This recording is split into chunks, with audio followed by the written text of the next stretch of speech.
সমতলের চেয়ে পার্বত্য চট্টগ্রামের ৩ জেলার ভূমি ব্যবস্থাপনায় কিছুটা ভিন্নতা রয়েছে।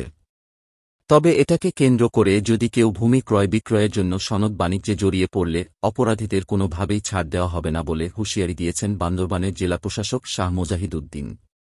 শনিবার ৮ই জুন সকালে বান্দরবান সদর উপজেলা পরিষদের সভাকক্ষে জেলা প্রশাসন ও সদর উপজেলা ভূমি অফিসের আয়োজনে ভূমি সেবা সপ্তাহ উদযাপন উপলক্ষে উদ্বোধনী অনুষ্ঠান ও জনসচেতনতামূলক সভায় প্রধান অতিথির বক্তব্যে এমন মন্তব্য করেন তিনি।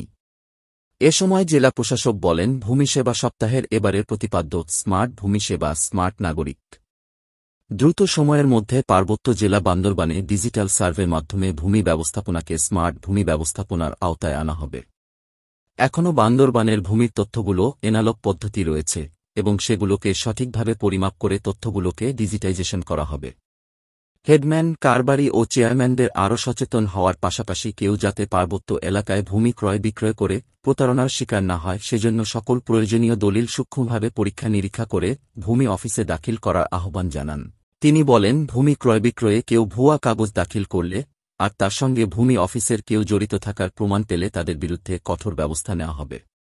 অনুষ্ঠানে জেলা প্রশাসনের অতিরিক্ত জেলা প্রশাসক, রাজস্ব এস.এম. মনঞ্জুরুল হক, সিনিয়র সহকারী কমিশনার ও নির্বাহী ম্যাজিস্ট্রেট নার্গিস সুলতানা, সদর উপজেলা পরিষদের চেয়ারম্যান আব্দুল কুদ্দুস সহ সদর উপজেলার বিভিন্ন ইউনিয়নের চেয়ারম্যান, হেডম্যান, কারবারি এবং ভূমি অফিসের কর্মকর্তা কর্মচারীরা উপস্থিত ছিলেন।